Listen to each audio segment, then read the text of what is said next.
우리 다 함께 사도신경으로 우리 신앙을 고백하도록 하겠습니다. 전능하사 천지를 만드신 하나님 아버지를 내가 믿사오며 그 외아들 우리 주 예수 그리스도를 믿사오니 이는 성령으로 잉태하사 동정녀 마리아에게 나시고 본디오 빌라도에게 고난을 받으사 십자가에 못 박혀 죽으시고 장사한 지 사흘 만에 죽은 자 가운데서 다시 살아나시며 하늘에 오르사 전능하신 하나님 우편에 앉아 계시다가 저리로서 산자와 죽은 자를 심판하러 오시리라. 성령을 믿사오며 거룩한 공예와 성도가 서로 교통하는 것과 죄를 사하여 주시는 것과 몸이 다시 사는 것과 영원히 사는 것을 믿사옵나이다. 아멘. 찬송하시겠습니다. 찬송은 357장, 357장, 통일 찬송가는 397장입니다.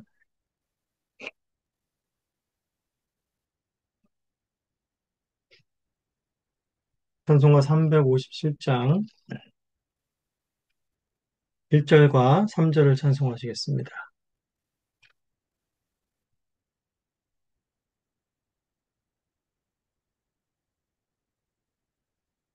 357장 1절과 3절을 찬송하시겠습니다. 주 믿는 사람이 일어나 다 힘을 합하여 이 세상 모든 마귀를 다 쳐서 멸하세. 저 앞에 오는 적군을 다 싸워 이겨라. 주 예수 믿는 힘으로 온 세상 이기네. 믿음이 이기네. 믿음이 이기네. 주 예수를 믿음이 온 세상 이기네. 끝까지 이긴 자에게 흰 옷을 입히고 또 영생 복을 주시니 참 기쁜 일일세. 이 어두운 세상 지나서 저 천성 가도록 주 믿음 있는 힘으로 온 세상 이기네. 믿음이 이기네. 믿음이 이기네. 주 예수를 믿음이 온 세상 이기네.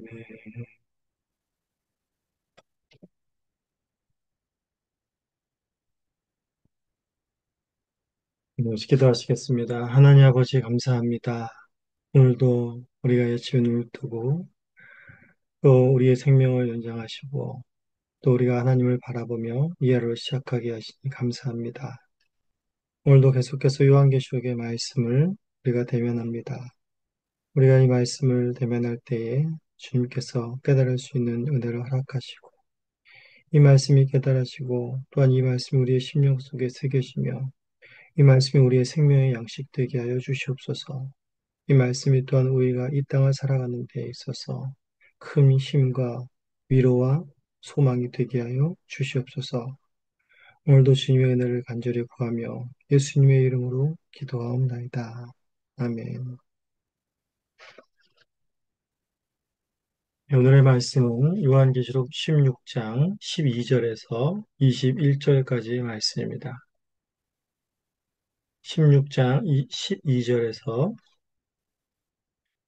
21절까지의 말씀을 봉독하도록 하겠습니다.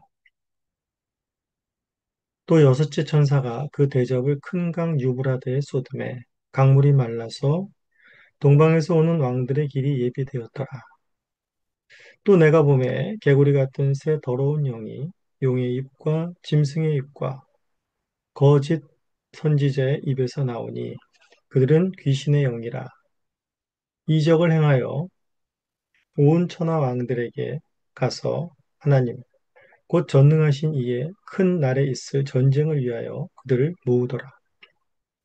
보라, 내가 도둑같이 오리니 누구든지 깨어 자기 옷을 지켜 벌거벗지 아니하 벌거벗고 다니지 아니하며 자기의 부끄러움을 보이지 아니하는 자는 복이 있도다.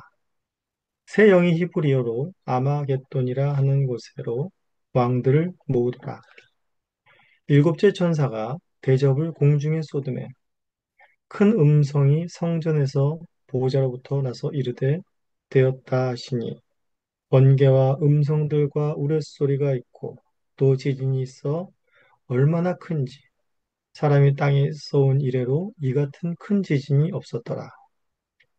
큰 성이 세 갈래로 갈라지고 만국의 성들도 무너지니 큰 성 바벨론이 하나님 앞에 기억하신 바 되어 그 맹렬한 진노의 포도주 잔을 받음에 각 섬도 없어지고 산악도 간 데가 없더라. 또 무게가 한 달란트나 되는 큰 우박이 하늘로부터 사람들에게 내리매 사람들이 그 우박의 재앙 때문에 하나님을 비방하니 그 재앙이 심히 크미러라. 하나님의 말씀입니다. 하나님께 감사합니다.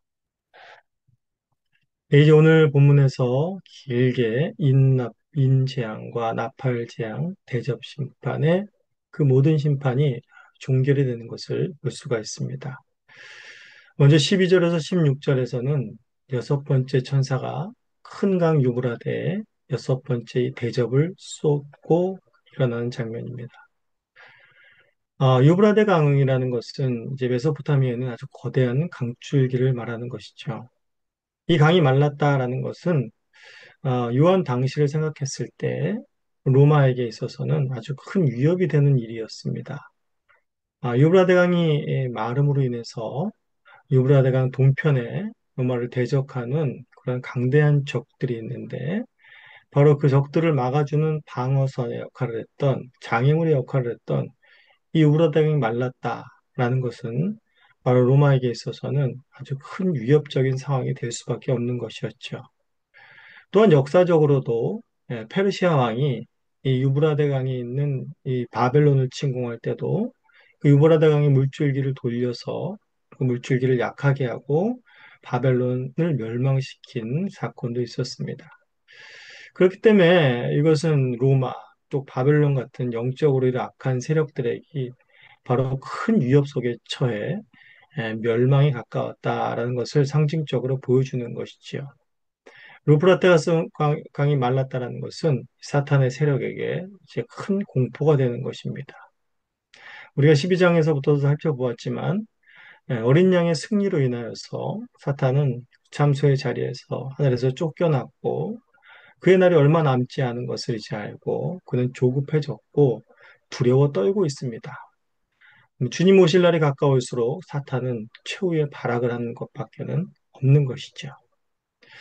요한이 또 봄에 이제 개구리 같은 새 더러운 영이 나타났는데 그것은 바로 용의 입과 거짓의 입과 거짓 선지자에서 입에서 나온다라고 말하고 있습니다. 그리고 그들의 또 귀신의 영이 또 여기서 나온다라고 말하고 있죠. 개구리같이 새 더러운 영, 이것은 이제 13장에서 살펴본 그 삼위일체를 흉내내는 이 사탄의 세력입니다. 이 더러운 것들의 입에서 귀신의 영이 나와 놀라운 이적들을 행하며 천하의 왕들을 꾀한다고 합니다. 그 이유는 바로 이들을 꾀어서 전능하신 하나님을 대적하기 위해 자신의 군대를 모으기 위한 일들이었습니다. 이 군대가 이제 이라는 곳으로 모인다고 말하죠. 이곳에 모여서 이제 하나님을 대적하고 교회를 핍박하기 위해서 대대적인 전투를 준비하는 것입니다. 대대적인 전투를 준비하는데 여기서 말하는 이 아마겟돈이라는 것은 그런 전투의 상황들을 이야기하는 상징적인 표현입니다. 아마겟돈은 이제 무기토의 언덕이라는 의미로서 지역적으로 어떻게 이 무기토는 지역에서 전쟁이 일어난다거나 어떠한 특정 장소, 뭐 중동이나 뭐 한반도 뭐 이런 곳에서 전쟁이 일어난다라는 이런 의미를 갖고 있는 것은 아닙니다. 그리고 사탄이 아무리 강력하게 세력을 모아도 신자들이 그것에 떨 이유는 전혀 없습니다. 왜냐하면 세력을 모은다는 것은 도리어 악한 세력이 자신들이 더 겁을 먹고 있다는 것을 반증하는 것이기 때문이죠. 여호수아가 가나안 땅을 정복할 때 가나안 땅 중앙을 하나하나 점령하고 그 다음에 이제 그 소식을 듣고 가나안 왕들이 연합을 하기 시작하죠. 그래서 자신들의 세력을 키웁니다. 그래서 남부연합군과 북부연합군이 형성이 됩니다. 이것은 이제 이들이 연합한 것은 세력을 키워서 이스라엘을 두렵게 하고 저항할 그런 의도였지만은 반대로 이들이 이스라엘 하나님을 두려워 떨고 있다라는 의미가 되는 것이었습니다. 이 전쟁에서 도리 연합군들은 하나님의 심판에 한 번에 끝나버리는 그런 처참한 결과를 낳았습니다. 이런 것처럼 아마겟돈 전쟁도 순식간에 하나님에 의해서 끝나버릴 그런 전쟁이었던 것입니다. 이러한 사탄의 연합 가운데에 악한 연합 가운데에 그런 다가올 대대적인 핍박 가운데에 교회는 어떻게 대비를 해야 될까라는 것을 이제 15절부터 말해주는데 예수님께서 바로 이와 같은 상황 가운데 도적같이 오신다라고 말씀하고 계십니다. 승리하신 그리스도께서 완전히 사탄의 세력을 괴멸하시기 위해서 순식간에 오셔서 멸하실 것을 말하는 것입니다. 그렇기 때문에 교회는 깨어 있어야 합니다. 마태복음 25장, 24장, 43절에서 예수님 말씀하셨습니다. 너희도 아는 바니 만일 집주인이 도둑이 어느 시각에 올 줄 알았더라면 깨어 있어 그 집을 뚫지 못하게 하였으리라. 이러므로 너희도 준비하고 있으라. 생각지 않은 때에 인자가 오리라. 라고 말씀하셨습니다. 또한 계속해서 자기 옷을 지켜 벌거벗고 다니지 말며 자기의 부끄러움을 보이지 아니하여야 한다라고 말합니다. 이 말은 바로 영적인 분별력을 가지고 있으라라는 말씀인 것입니다. 사탄은 하나님을 흉내내고 교회를 속이며 위협하고 무너뜨리려 할 것입니다. 하지만 이미 승리하신 그리스도를 바라보며 말씀으로 그것을 분별하고 끼어서 주님을 기다려야 하는 것입니다. 이 싸움은 이미 승리한 싸움이기 때문에 굳게 믿으며 흔들리지 말아야 할 것입니다. 이제 17절부터 21절은 일곱 대접을 쏟는 재앙으로 것으로 재앙이 완결이 되는 것을 보여줍니다. 일곱째 번째 대접에서 이제 일곱인 때보다 일곱 나팔 때보다 더 큰 재앙이 강도가 높은 재앙이 이제 내려지게 됩니다. 먼저 번개와 음성들과 우레소리 그리고 유례 없이 큰 지진이 임합니다. 이러한 현상들은 바로 모두 하나님의 그 진노하심이 어떠한가, 진노하심이 극에 달하였음을 보여주는 것입니다. 하나님의 진노하심으로 인해서 바벨론은 완전히 이제 무너지게 됩니다. 하나님을 믿지 않고 살아가며 하나님을 대적하는 모든 정치, 사회, 경제, 문화, 종교들은 모두 이 큰 성 바벨론에 포함됩니다. 불신의 세상은 결국 완전히 무너지게 될 것임을 이렇게 표현하는 것이죠.